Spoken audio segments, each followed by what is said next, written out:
Bonjour à tous, dans cette vidéo nous allons voir comment effectuer la division euclidienne de deux nombres. Dans l'exemple, on nous demande d'effectuer la division euclidienne de tout d'abord 25 par 7, ensuite 123 par 9 et enfin 234 par 17. Et donc avant de faire cela, on va commencer par rappeler ce qu'est la division euclidienne d'un nombre par un autre. Alors, effectuer la division euclidienne d'un nombre entier naturel A par un nombre entier naturel B non nul, eh bien c'est trouver deux nombres Q et R, tels que A est égal à B fois Q plus R, et tel que R est strictement plus petit que B. Et donc dans ce cas, le nombre A s'appelle le dividende, le nombre B s'appelle le diviseur, le nombre Q s'appelle le quotient, et enfin le nombre R s'appelle le reste. Alors voyons comment effectuer la première division euclidienne de l'exemple, c'est-à-dire la division euclidienne de 25 par 7. Et donc pour cela, on va tout simplement poser la division de 25 par 7 comme ceci. Et on va chercher dans 25 combien de fois il y a 7. Et donc pour cela, on va énumérer les différents multiples de 7 jusqu'à dépasser 25. Alors le premier multiple de 7, c'est 7 fois 0, c'est-à-dire 0. Le multiple de 7 suivant, c'est 7 fois 1, c'est-à-dire 7.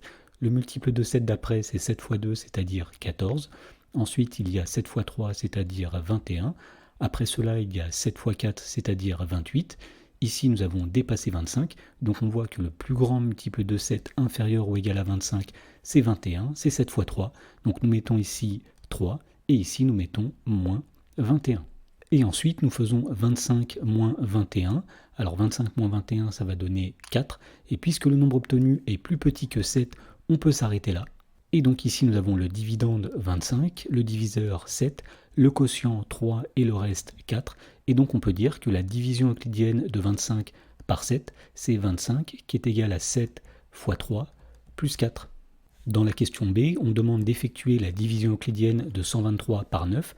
Donc là encore, on va poser cette division.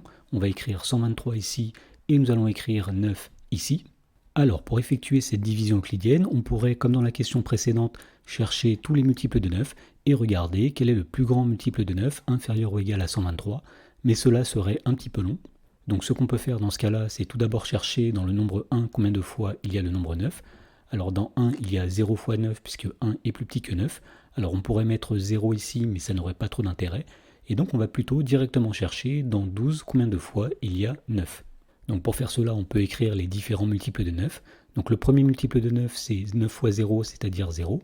Ensuite, le multiple de 9 suivant, c'est 9 fois 1, c'est-à-dire 9. Le multiple de 9 d'après, c'est 9 fois 2, c'est-à-dire 18. 18 est plus grand que 12, donc le plus grand multiple de 9 inférieur ou égal à 12, c'est 9, c'est-à-dire 9 fois 1. Donc ici, nous mettons 1, et nous allons écrire ici 12 moins 9.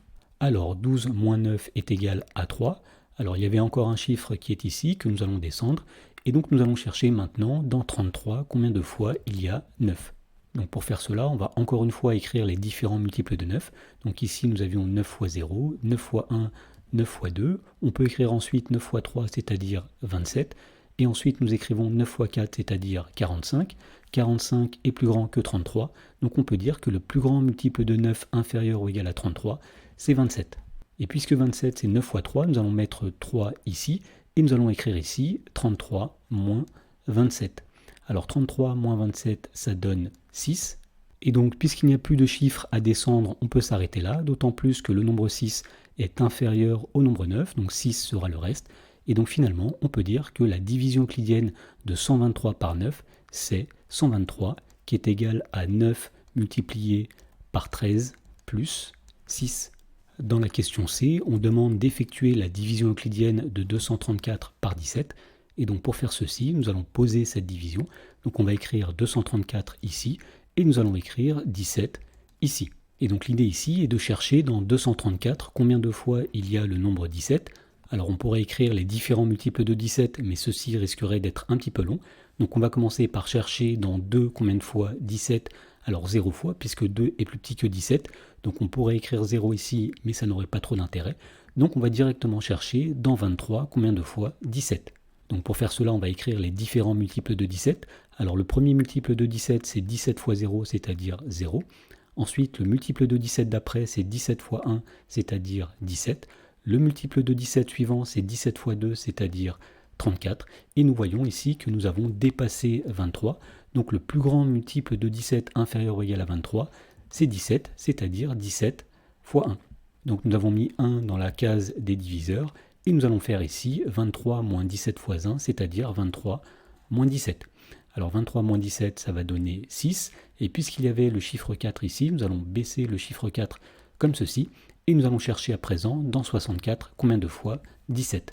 Alors on avait dit que 17 fois 2, c'est 34, 17 fois 3, ça va donner 51, 17 fois 4, ça donne 68, 68 est plus grand que 64, donc le plus grand multiple de 17 inférieur ou égal à 64 est 51, c'est-à-dire 17 fois 3. Donc nous allons mettre 3 ici, et nous allons faire 64 moins 17 fois 3, c'est-à-dire 64 moins 51. Alors 64 moins 51, ça donne 13. On a bien obtenu ici un nombre qui est plus petit que 17, c'est le reste, donc on peut s'arrêter là. Et on va dire que la division euclidienne de 234 par 17, c'est 234 qui est égal à 17 multiplié par le diviseur, c'est-à-dire 13, plus le reste qui est ici, et qui vaut 13 aussi.